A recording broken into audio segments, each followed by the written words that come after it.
Hi, everybody. Welcome back to the Don't Be Afraid podcast in collaboration with Storystory Hub. We are still doing our series of conversations with content creators, just trying to get insights and learnings to understand their journey and the good, the bad, the ugly, and all that comes with it. Your host today, Tolu. Jamila tried to kick me out today, but I fought her and I managed to win. All protocols observed. I am thrilled to have with me, I talked about the good, the bad, and the ugly. This is the good. I'm really pleased to have with me Ms. or Miss or Mrs. Triciabiz, who has, if any of you guys are in Lagos at this moment, you will know the traffic madness that has happened with the closing of Third Mainland. As you would expect with somebody who is a content creator and making good money. She lives on the island and she's and what do you call it? She has been kind enough to come to where us real people live on the mainland, and she struggled through traffic. And thank you, ladies and gentlemen. Please, wherever you are, put your hands together for Miss Triciabiz. Welcome. Thank you ever so much. Thank you ever so much for this. Let me ask the really, really deep questions. Okay, what car do you drive? Toyota Highlander. Okay, which year was it bought? I'm trying to just show people the kind of money that you. 3 years ago. So okay, all right. She's a content creator as an influencer. You're a businesswoman. You're lots and lots of other things, and I'll talk about that as we go through this conversation. But how do you introduce yourself? How do you describe yourself? Businesswoman? Marketing expert. Marketing expert. Yes. Okay. And what does that? Because I've obviously done my homework. I've read the bio, and you guys haven't. Please, the editor will put the link to your website, which I think is really cool. Because we do marketing, but it's amazing how few content creators or people understand the need to treat themselves as brands. And I'm sure that I don't even have a website, but that's a separate thing. So how do you describe yourself? Why that? Because why marketing, and what does that capture? Well, so when I started my content creation journey, that's basically teaching people how to make money online, so like how to market better. So I had a 9-to-5, and I just read a report by Smeden on the number of MSMEs in Nigeria. I'm like, whoa, that's lots of businesses, and one of the challenges that was highlighted in that report is the fact that no access to finance or funding, and then poor marketing skills. And I've done marketing for most of the multinationals in Nigeria. So I'm like, I got you. Okay. So I started putting out free content on Instagram in 2017. Okay. Right. And so from there, I'm just like, you know what? I'm a marketing expert, so I can teach you strategy and all, but at the core of who I am, all I've done all my life is marketing. So that's why I call myself a marketing expert. Okay. So that's now 7 years. So 2024, you're now 7 years. 7 years, yes. Okay. What's the journey been like? How has it been? It's been very interesting and very rewarding. Okay. As well. So when I started, I didn't know how social media worked. Okay. Right? I was just put up, and then my friend would teach me how to post on Instagram. She was a Twitter queen, so she'd be like, okay, this is how to tweet and all of that. So I just had the knowledge, but then I didn't understand how to use the platforms to make it work. So through the process, I learned, and it just felt like it's like this domino effect. Like once I show up and teach, it's like they ring a bell in the village and be like, she's live, and then there's like tons of people, coming. So with every class, the numbers just kept going up. It's like people were looking for where they could learn no fluff marketing or no fluff strategy to help them. So it's been tough, but I'll say it's been really rewarding. Okay. Sorry, I think I mentioned to you, as you speak, I get all these questions coming in. So I'm going to just jump around a bit. And guys who have seen this before are used to it. So please bear with me. You said interesting. Now, good interesting? Or because as an you're an entrepreneur, at what point did it start becoming rewarding? Was there, because 2017 you're putting out content. When did it become rewarding? 2017, same year. Immediately? Yes. Okay. Well, that's good. Same year, it began to get rewarding. So in 2017 was one of the most horrific years of my life. Like everything that could go wrong went wrong. So I needed to leave the country and just, like restart your life. So I couldn't afford a ticket. And I used to be a category marketing manager at a global organization. Okay. It was that bad. So I put up a post on Instagram. I've been giving them free content all as well. So I put up a post I designed for free on Canva. I'm like, I want to teach you guys how to sell. Will you pay 3K? Everybody's like, oh, we'll pay you 3K. I'm like, I'm going to put it up tomorrow. Will you pay? Like, don't shame me. They're like, we'll pay. And I put it up the next day. In 3 days, that's 72 hours, I'd done over 500,000 naira from 3K. So I found the cheapest ticket. No, wait, go back. So wait, let me do the maths. 300,000 would be, at 3K would be 10,000 people. Yeah. No, 1,000. 1,000, Yeah. 3K. The 3K at 100 You people. can see why I have other people helping me with finance. So 3K at 100 people is 30,000. No, it's 300. Okay. Alrighty. Yeah. Okay. So about 160-ish people. Sorry. Just like that. And so that's trust-based. Purely in trust-based. Yeah, they're like, well, she's been giving us free stuff, and the free stuff is good. The paid stuff will be good, So I got money, I bought my tickets, I left my sister's. I went to see my sister, and I was there for a bit. And then when it was time to come back, because I needed to get a house, because I was homeless, like everything just went zap in 2017. So I put together all the free classes I'd been teaching on Instagram, right? Because I used to do live classes every Wednesday. I put all of them, like 20 together, called it a Christmas bundle. And I charged 10,000 naira. I made 1.9 million. And I came back. I rented a house in Surulere, and I started life again. Bloody hell, man. Yeah. Oh, that's excellent. No, that's really, really impressive. It's really impressive. So did you at that point then decide, okay, listen, look, I know I can do this full time? Or were you already doing it full time and just... I was doing it full time from the end of 2017. Okay. So that kind of validated what I was doing, that, this would work, because my dad thought I was bonkers for leaving a proper job to teach unknown people on the internet. Yes. But it just validated, like, what, you'll be fine. Okay. Yeah, and from there I started building it as a business. Okay. What does building it as a business mean to you? Fantastic. So for me, it's basically, first of all, getting a house for all that I do, which is my website, right? So I set up a website so that if you wanted to understand what I did, what I could offer you as a business owner, you'd find it under one umbrella. And then I built out a team who could help with the different aspects of the business so I can focus on being the creative and the teacher. Okay, alrighty. So you are by nature creative? Yes. So do you conceptualize the content every time, or do you still have the time to do that now, because you're 7 years in and you're huge? I mean, 300,000 plus on Instagram, am I right? So at least over 50,000. Yeah. And how often do you still put that content?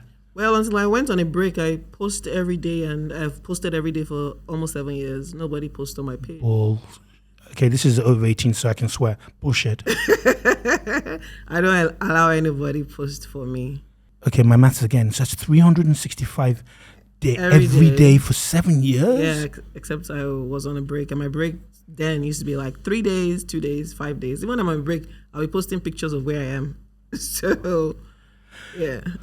Enjoyable or tiring? It's tiring. Yeah, okay. It's tiring, but I chose to go that route because what I always tell, so I've had this conversation with like other content creators who teach, and they're like, Tricia, get somebody post for me, get someone to post for you. So I always say that whoever I'm getting to post for me is going to be Googling to post, because they do not have the marketing experience. Okay. They do not, and even if you have marketing experience, you don't have my unique set of knowledge. I have over 5 degrees. I have worked across many organizations. I've done a lot of marketing. So there's no way you know what I know, right? So I'm like, I'm just going to stick to posting, because at the end of the day, I want my content to always be authentic. Okay. If I cannot post, then nothing will go up. Okay. But if somebody must teach on my page, it has to be me. I think that's one of the things that has drawn the quality of the audience that I have. I don't have millions of people, but there's hundreds of thousands of people who swear by the information Triciabiz gives them. Okay. 5 degrees. What are the degrees? I have to know because I'm sorry. I'm in awe. Okay, so I've got one. So I have English and literature. That's my Okay. first degree. The second was in public and international affairs. The third was integrated marketing communications. The fourth is public relations, and then the fifth is marketing. And I'm pursuing my MBA. 6. Yeah. At the moment. Oh wow. I took a break. I'm on a break from everything now. So From everything. I'm a school dropout for the first time. Okay, I'm going to come back to that break thing because I think it's necessary. And I will try and get more. You tell us see what you want to share. But do you see yourself as a student? Because I read that you don't like teaching, but do you like studying then?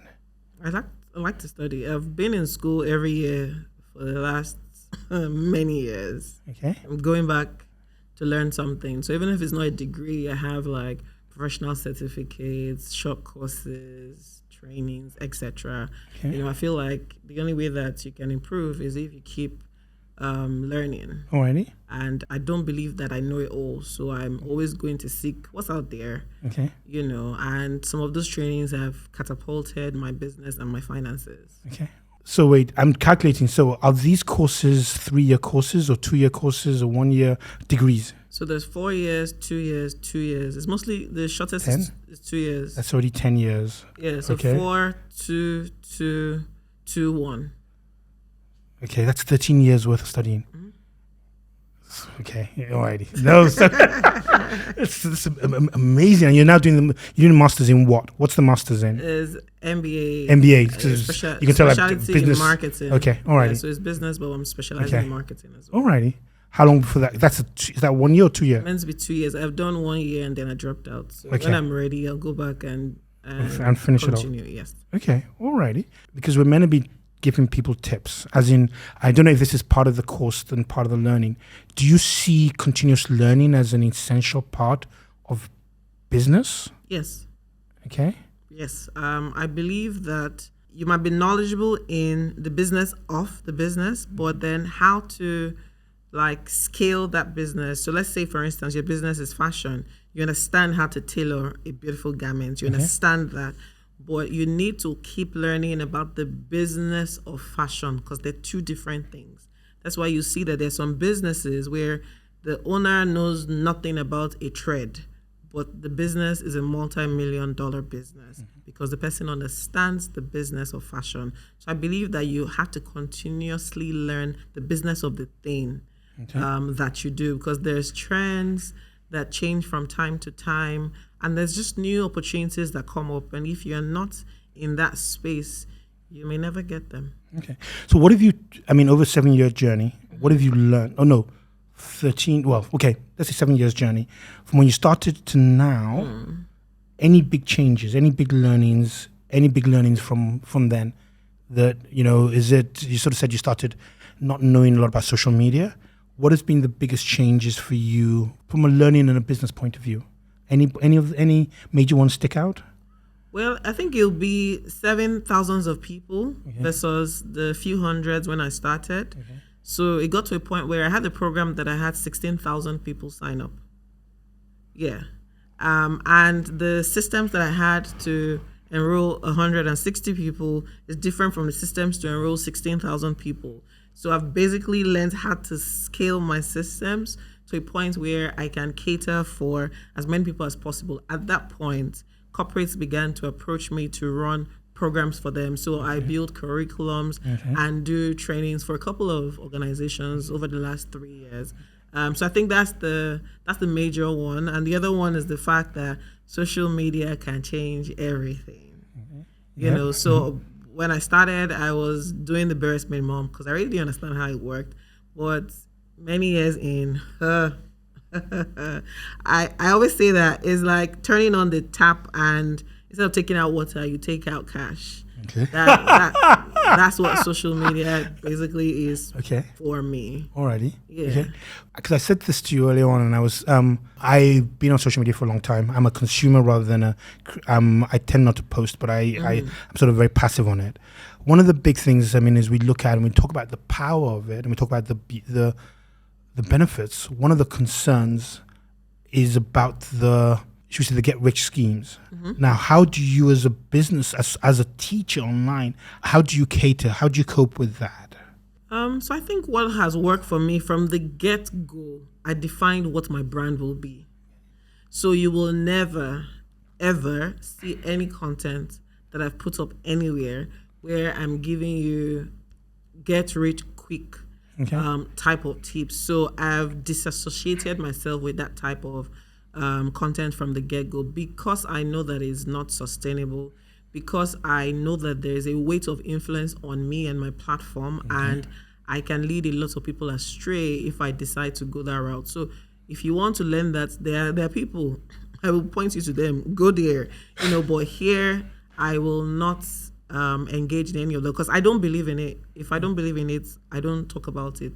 I don't share about it. And because I know that it takes time to build a business. Even though you did this in a year? It takes time. So the thing about social media is social media on its own is a get rich quick scheme and can be a scam.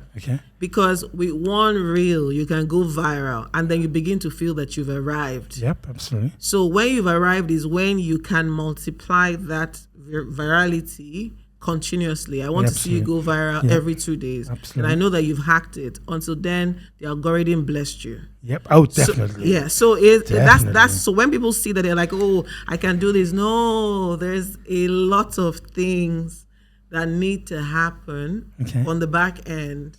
Right? And there's the consistency that you need to put in. There's so many things. So no, I'm not in the camp of get rich quick. Can you get rich quick? Yes, but I'm not in that camp. Okay, alrighty. No, which is, as I said, I think that's one of the downsides that people tend to grab on and use as the regulation. They need to step in there and forget that there are credible, positive benefits that these platforms give. And that but they saw us now. They saw us teaching them how to grow, but they decided to go there. So everyone are crying foul. Oh, they scammed me. I'm just like, dude, you saw us. Okay. Yeah. But you went there. And camped there and tagged all your friends there. Because it was quick. Because it was quick. Because you want the short route out. Absolutely. So you get what you get. Okay. Yeah. All right. Okay. I want to go back and talk about the team because it is as a content creator, what we see is you. But you were very clear about it, that you went out and you got the house and you built the website, you got the team. How many people do you employ now as Triciabiz? Because I'm going to talk about, if you guys don't know, there's Zebra to come, but I'll talk about that as a separate thing. But how many people do you employ now? Direct, 5, and then I have a couple of people on retainer. So the design team is on retainership, the tech team is on retainership, the video team is on retainership. Okay. Yeah. Alrighty. So what's the 5? What's the 5? 5 are like my core. They do 9 to 5. Okay. Yeah. So what, one admin? Person. We have admin. Okay. We have programs. Okay. So the different things I teach, we call them programs. Okay. So we have one programs manager who manages all of that. We have partnerships programs. So Kenny will be the person who would have been liaising with your team, for instance, and all the brands that I work with. Okay. We have the social media manager, so she's in the DMs because DMs are quite chaotic. Okay. So she's in DMs and then other platforms. And then the last one is long form content person. So she's the one who's turning my videos into written emails. She's the one who's writing the sales page copy.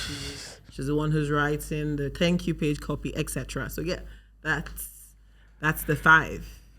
Okay. How much is your wage bill? If you don't mind. No, because you see, I think what people, and it's the, I think that is, and I always said it, I've said it on a few podcasts about, and I always remember thinking about the Tom Cruise thing, about that thing of, I repeated it ad nauseum, and everybody here is going to go, because I've said it many times, but it's that thing of what you see is just Tom Cruise, but there's a team. So the day that you do not put out content, you've got 5 people whose livelihoods are based on you. Not to talk of the two that you got on retainer, not to talk of the extras that comes with it. And there's people, there's also the softwares. Yeah. That you have to pay for. So at the end of the day, running costs is okay. pretty decent. But it's rewarding, as you said. Yes. It is rewarding. It is very rewarding. Okay. So tell me what a Triciabiz day is like. Do you go to work? If you understand, I mean, you've been corporate. Do you go to work? Is that the discipline you do? Yes. Every day? Well, not. Oh, every no, day. as in, well, it sorry. used to be every day, but no longer every day. Okay. What does that mean? So you're in the office? So now we operate a hybrid model where the team is in 3 days a week and then they work from home 2 days a week. Okay, but that's interesting because I think that's the challenge that businesses still face. Mm-hmm. That idea of especially digital businesses, that perception that why do I need to be there in the office? Yes. So we tried the full remote thing, following COVID and everything, but there's this indiscipline that full remotes brought in. So I'm pursuing people, they're not even online. So I'm pursuing you to do your job. But if you're in the office, at least you pretend to do the job till you close. Yeah. Or just stare at your system, at least you know that you're doing something. Yeah. So we just kind of moved to that hybrid work style. Okay. All right. Yeah, so that you can be disciplined at least 3 days. But at the end of the day, I've been able to build a team that I'm there, I'm not there, they work. Because when I had to actively build Ziba, I stopped going to the physical office for Triciabiz. So maybe in 5 months, they didn't see me.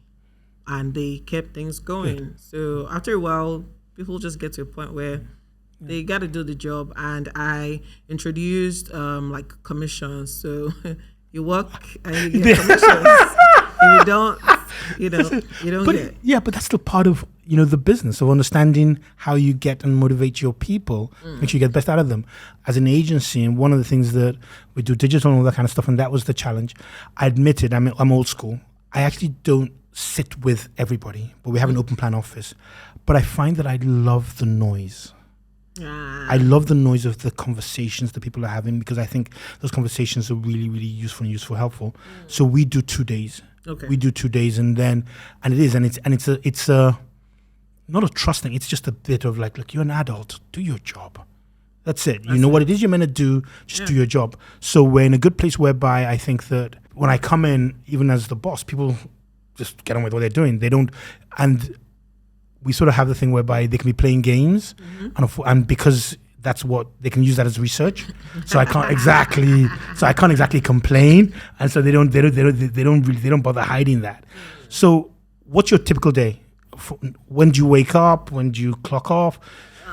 Okay. If you can share. Okay, so different days. So if it's a shoot day, I'm up 5-ish.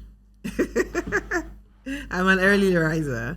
So I'm up, I do a run, I join a prayer call, and then I get ready for work. So I lay out my outfits, which hair is good with which outfit, etc. What are we shooting? And then the video team come. So we used to shoot once a week, and that will cover YouTube videos and Instagram teaching videos. And then we'll shoot for about 3 hours-ish. And then I go and do the rest of the work. So I'm mostly creating. Okay. So I'm creating, so what's the next program that we're going to launch? Or how do we improve the present program that we have? And then that's it. Okay. I check in what the team is doing, see who has cursed me out on Instagram, and then I go to bed. What time is bed? Because 5 a.m. What time is bed? Like 8, 9. Okay, yeah, no, I can't do that. I'm an early bird. I can't do that. I feel as if I'm missing something. There's nothing I'm missing. I feel as I am. No, because by 11 I'm not now. But nowadays by 11 I'm sort of in bed, and then latest by midnight, depending on what's going on, and then I'm asleep. I used to suffer insomnia, so I'm very happy where I am. Yes, okay. It was really bad. Okay. Maybe I would sleep 1, 2, and be up 5 for years. So I began to abuse drugs. And I saw different doctors and all sorts of things. So for me to be cured, I don't want to go back to that life. No problem. Even if it's 7, I'm sleeping. And that's it. Okay. You said something very interesting, that two things that I picked up on that I wanted to highlight on is the discipline that a creative person still needs. And it's something that I try and convey over, that thing of like, listen, look, although you're creative, people think it's when you get inspiration. But you hear of authors who say, listen, look, every day I get into the office and I make sure that I've written X number of pages yes. because it is that. And then somebody was talking about, I think it was Akon talking about working with Eminem. And he said that, these are musicians. You go into the studio, take drugs, smoke, drink and stuff. Because with Eminem, it was very different. The guy went, listen, nope, I start at 9, by 5 I finish because I'm going to go home and work. See my daughter. I'm going to put her to bed. I'm going to do all that kind of stuff. And there was that discipline of saying that, listen, look, yes, you're creative, but it is, is that something you've evolved over time, or just because of your corporate background, that's what you've always done? Because of my corporate background. Okay, alrighty. I can't relate with that. Okay, alrighty. And I've just built it over time. And also because I see that a lot of creatives abuse it. So, well, they'll wait for me. Okay. They're here for me. I'm the star in the story. Okay. And I'm like, no. Okay. So if you pay for my time, accept things beyond my circumstance, I will be on time and I will deliver in full. That's my rule. If my name is beside anything, I will be on time. As an agency, I'm clapping for you. I'm clapping. I'm applauding. I'll be on time and then I will deliver in full. Because we have too many African timing. Way too many of that. So yeah. Okay. Alrighty. So where does your inspiration come from? Do you ever?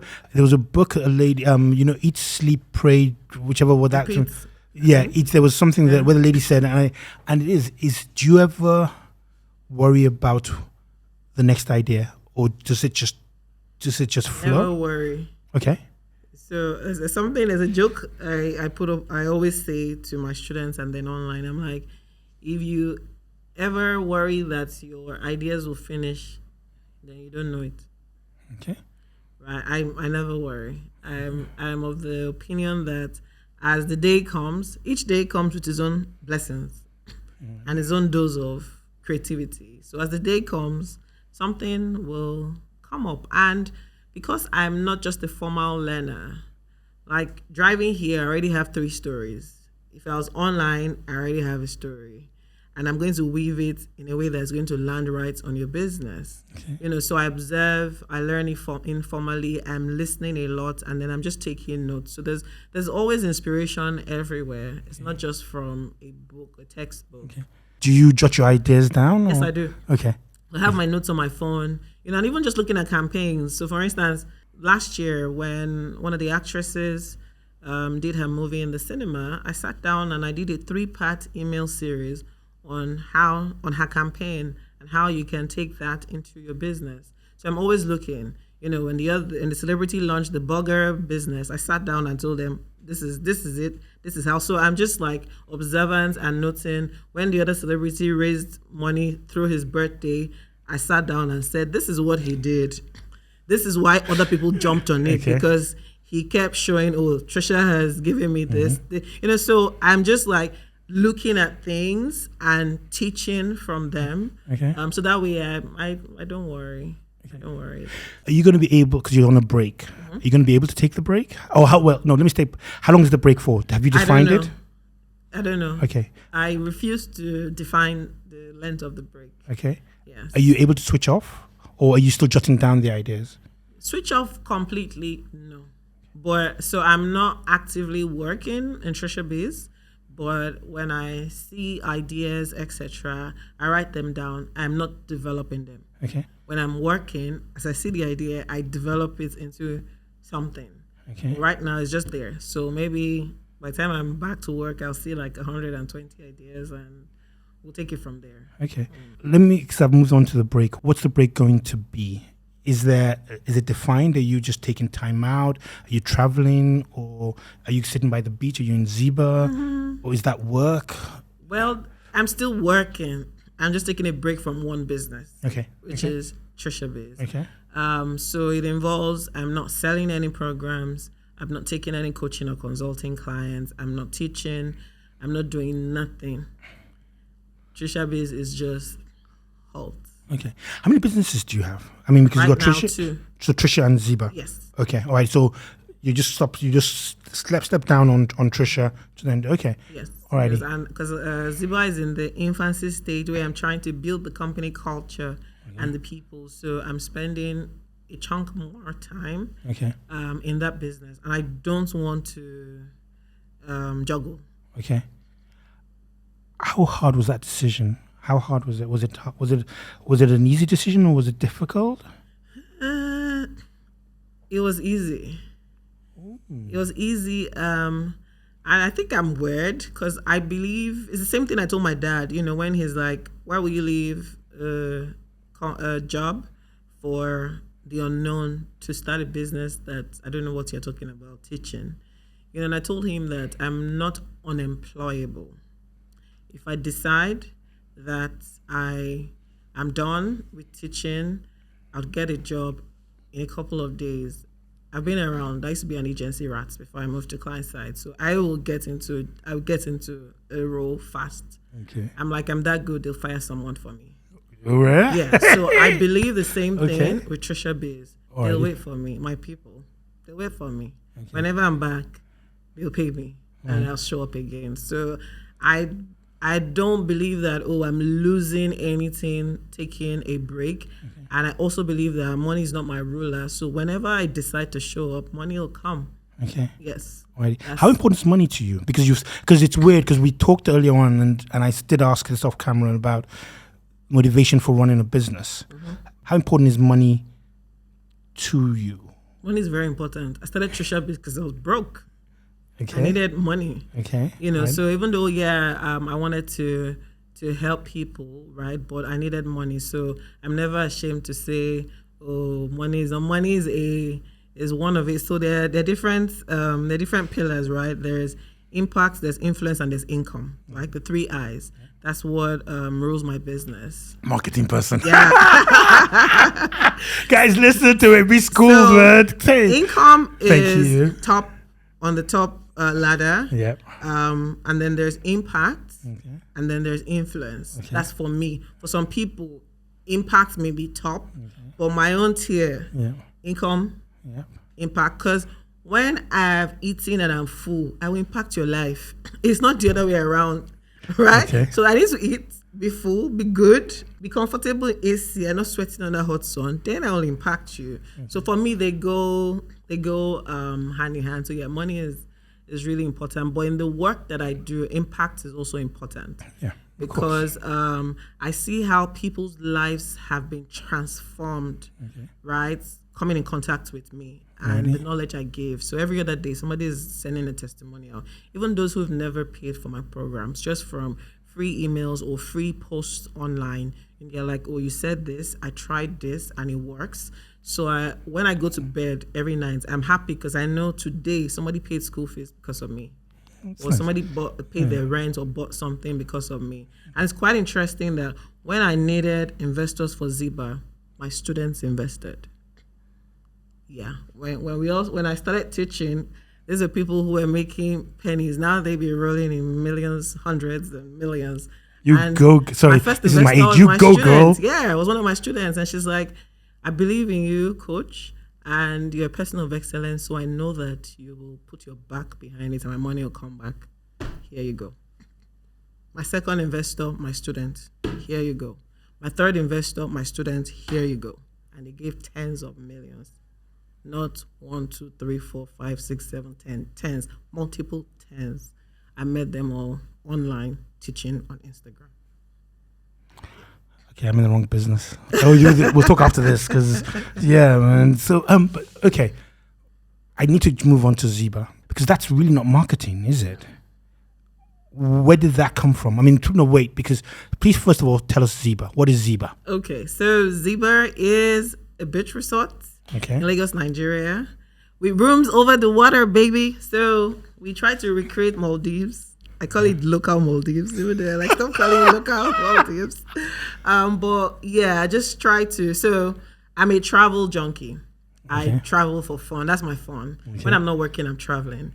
So the first time that I went to Maldives, that was maybe 8 years now. Then I was a backpacker type of traveler. So I couldn't stay in the overwater villas. I stayed in Male Village. Okay.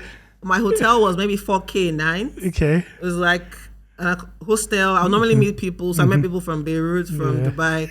And then we paid for a tour to go to the overwater villas. Take the pictures. So I got there like, whoa, these people are rich, And we took pictures and everything. And then I went back maybe 3 years ago. This time, of course, there's money. We stayed in overwater. And I'm just like, how do we recreate this? Because I've always said I want to own a beach resort. I've always said it. So anybody who knows me knows that I love the water. So I got married by the water. Everything about me is by the water. Some people say, this guy's my water. I'm like, whatever. I like the water because that's where I get my best ideas. You swim or not? Yes, I swim. Right, okay. That's where I get my best ideas. So if I sit by the beach, I'll come back with notes full. Okay. So I'm like, how do we get this experience for people, even if it's just come and take picture? Like I went to take picture 10 years ago. And that's how the thought of what Ziba will become, that's how the thought started. And I put pen and paper together. I went to meet my mentor, who's a big honcho in real estate, and he just literally took me under his wings and helped us birth Ziba. I mean, it is because it's of huge. Yeah, because that's a real. Oh God. I'm trying to choose my words very carefully here because I'm trying not to say because that's a bricks and mortar business. Yes, it's brick and mortar. Okay, so what did you have to do? I mean, because content creator, take your phone, boom, you're off, you're running, you're off, you're ready to go. What did you have to do to get Ziba started? Was there business plans, financial projections? Are you good at maths? Because you can see that I couldn't divide 500 by 3,000. So day 0, I sat down and did a concept note. Okay. Right, what I thought I wanted the place to look like, how many rooms, what type of services, experiences, etc. And I presented that to a couple of friends, and and people gave feedback. This was it. So we had the document to get off. The next thing was go into architectural drawings, structural drawings, M&E drawings, and all of that, while doing the business plan, and then waiting for them to tell you how much it's going to cost you. Okay. Bill of material. So I always say that my mentor lied to me. Because it's like, don't worry, 200 million will run them. I'm like, hey, okay, we can hustle the 200 million. It's in all of us, 200 million, we'll do it. He lied. He lied. He did not do it. He did not even reach roof level. Yeah. But I think that ignorance is a blessing, because if I knew the entirety of the project, I will never have started it. So just going in I'm like, I can do that. I could say I could do that because I can sell classes that would give me that money. Yeah. When I launched for instance, the first time I launched my online course, I did $100,000. The second time I launched it, I did $156,000. So I can launch programs online, get students, and give me the money. So I'm like, 200 million, we'll do it. But it was a lie. My money finished, and I had to find funding, and I had to keep finding funding. But anyways, now doing the business plan, then looking for funding and starting. Was the business plan, because the fact that you could start it by yourself, why did you do a business plan? Or you didn't just go, oh, well, I've got the money, I'll just do it. You were disciplined enough to go to business plan. Oh, yeah, because a business plan is not just for people who do not have the money to fund the business. It just gives a guidance on what type of business this would be. So either it's the physical components, what it would look like, or the inner components, what kind of people do you want to run this business? What will the company, what will be the culture? What services will you render? At what cost? So a business plan is quite holistic. And then we did 5-year forecast, how much we're going to make if we sold the rooms, etc. And then if we added on ancillary services like a picnic here, just throwing things to increase the income. So we did all of that. Where did the name come from? We hustled for name. We went through different iterations. I honestly cannot say how Ziba entered our heads, right? Because we had written a million other names, but The branding expert, right, Tony, was like, get a name that's 2 syllables. And he explained it according to global hospitality naming. I was like, dude, what's all this? So he explained everything. So we're like, well, we find 2 syllable word. And I was looking for a name that captured the essence or the soul of the brand. And I don't know, somehow we found Ziba. Okay. And Ziba, it's a Persian word. It means beautiful. Okay. I'm like, yeah, Ziba is a beautiful resort. Like, everybody who comes in, they're like, your pictures don't do it justice. This place is actually gorgeous. And Ziba was also in the Bible. That's Ziba. So anyway, yeah, that's how the name came out, and it just stuck. Okay. Some people think it's short form of Zanzibar. Some people have said, oh, is that it? Yeah, so I've had different. Some people are like, oh, is it Tricia from behind? I'm like, nah. We just found a Persian name that fits into what we wanted. Fantastic. Yeah, I hadn't done that. I hadn't done the Triciabiz from behind. They did it for me. I'm like, I didn't even know. It's amazing. Sorry, I wanted to pick on something just there because I find it really, again, interesting. What you talked about the expert and saying that you need a 2-syllable one. It's amazing how, as a student and that thing of learning, the things that you can pick up on. I find it amazing. I always talk to the guys, my designers, about that idea of even the psychology of colors. Mm-hmm. The fact that the color you use, even in design, has an impact. And so as you start to understand all those things, and understand how you put it all together, to understand how that then the bigger thing creates. So, okay, no, that's interesting. So, okay, when did Ziba launch? We launched August 2023. Thank you. Development over how long? How long did it take? A year. We built and launched in a year. Did you sleep? Could you sleep? Well, I had some sleep here and there. It was a tough year. Okay. It was a tough year because we're working. So first of all, I've never built before, so I don't know a lot of things. I had to rely heavily on my mentor, and then sometimes they just won't get the concept. And you're working with people who lack excellence, so you can see the wall is not straight. But you plastered it. You can see. Put a plumb on it. It's not straight, but you plastered it. Yes. So it was really tough. At a point, my mentor is like, "Here's lunch." He's like, "If you continue with this, I can see paint on the tile. You're not going to be open in a year, and the ocean is going to start damaging the property because, the ocean, if something's not rusting, it is whatnot." So at a point, I had to just close my eyes, but it was tough just working with people Nigerian artisans. Yes, I have. I don't know, but that's a whole on different story. But keep focused on this. So, how is that being different from Triciabiz? How is that? What has it taught you? What has it taught me? When we used to teach and say, "Oh, customer is king," I did not really understand. Ziba.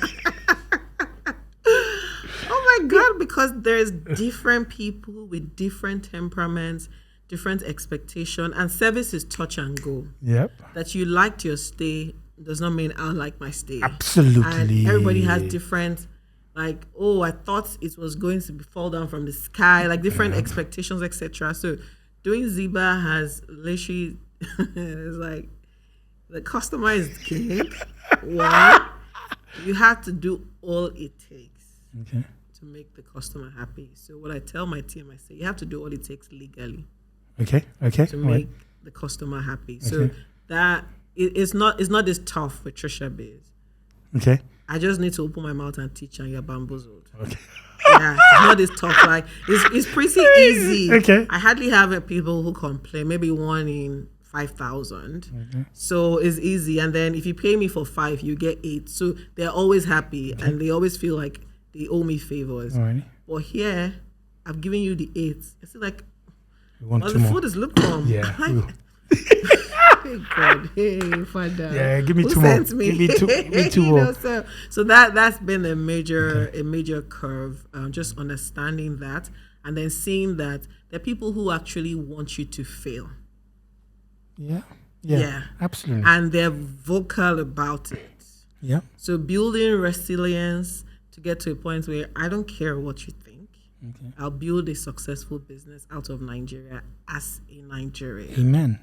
Yeah, so those are like Amen. key learnings that 4 months of Ziba is giving me, and the fact that people are looking for where to spend their money. Yep. So there's the narrative of, there's no money in Nigeria. Hey, there's people with money. Mm-hmm. And they're just looking for, just give me something decent. Absolutely. And I will come stay at your space. Absolutely. No, I think that I think we have not scratched the surface on the beauty of Nigeria. I remember seeing a picture of a friend who was at either Ikogosi waterfalls. Springs, yeah. Oh, Beautiful. there was is that the waterfalls? Yes. And I was blown away. No, that's Erin Jesha waterfall. No, that was something. It wasn't one of those ones. It was something else. But it was just like, this is Nigeria. Yeah. Yes, there were issues with many things. There were issues with the roads getting there, but this was Nigeria. Mm-hmm. And I was like, this is the kind of thing people pay to travel, buy tickets to go somewhere else to go and see, and we've got it here, but we just don't use it. We just don't do that. So I think that there's a lot of beauty, a lot of potential around it. How many rooms at Ziba? 17-room resort. Okay. Presently. Alrighty. Presently planning to grow. Amen, may you grow. Amen, yeah. Amen, may you grow. Okay. I want to bring it back and sort of like round off because I think a lot of your time. That's fine. As a businesswoman now, as a coach, mentor, teacher, and a businesswoman, people always ask me this as a business person as well. What do you think is missing? Or what do you think Nigeria could do to help? And I'm using yes, yeah. Just create an enabling environment. That's what do you mean by enabling? So I'm gonna dig you down a bit more. What do you mean? Is it give us funding or what? What? No, so it's a couple of things. Let's start with the basics. Give us power. We are willing to pay. Just give us power. There's many people, not many, a couple of businesses are out of business because of power. Yeah. And then there's this every AK market day, there's a new policy. We're importing this before next week is on the banned list. Yes. And then, and you just shut down people's income source. Yep. So that's what I mean by enabling. So give us power. Can we have policies that are consistent and is not changing based on who is now sitting in that seat?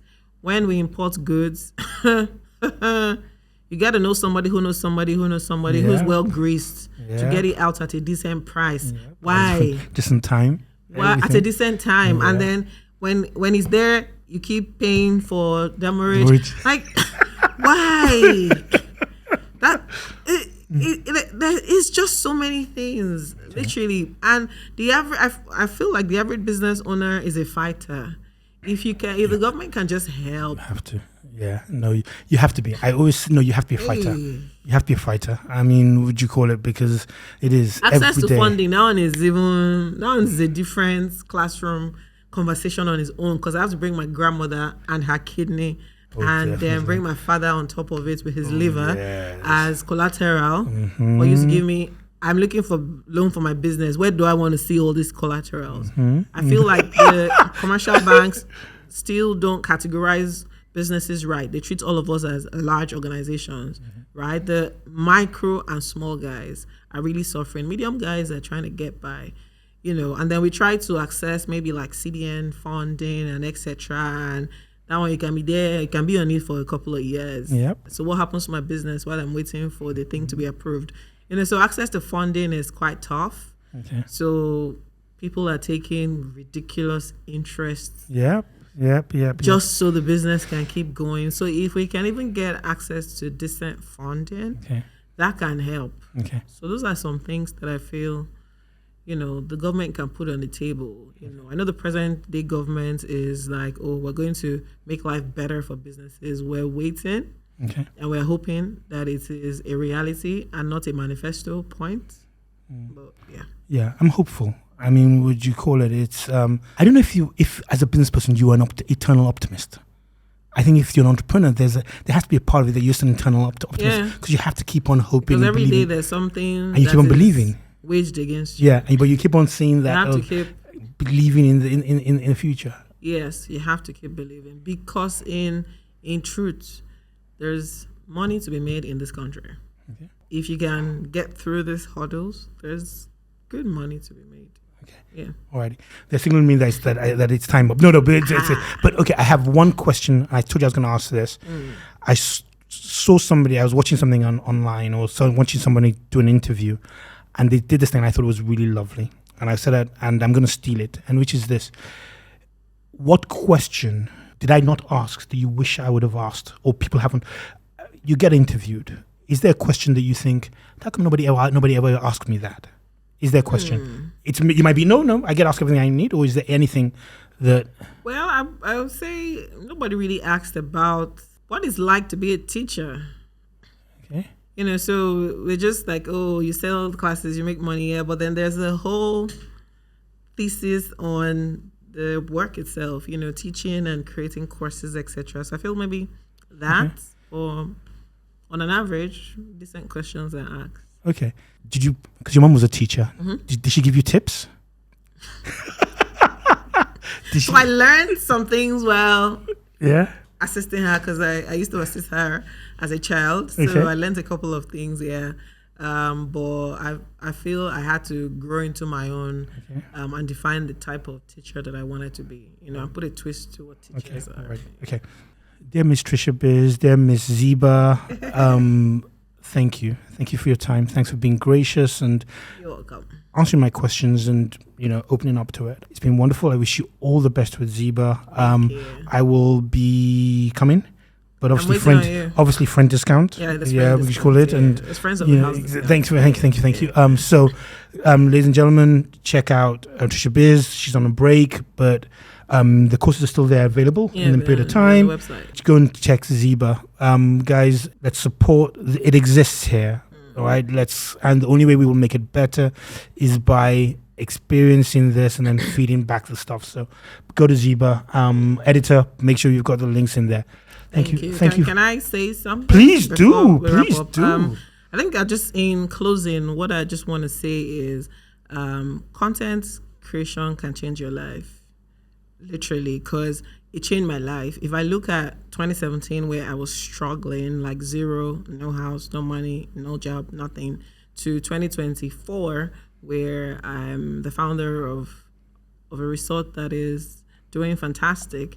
And when I plot the graph, content creation, using my phone to put what I knew online, gave me leverage to build the life that I want. So when I see people on social media trolling, cursing out celebrities that they can never become, and just doing the most, I always ask myself, we all have the same 24 hours. What are you doing with the data, the phone, and the platforms that you have? Because now more than ever, you can become anything. Look at your favorite content creators.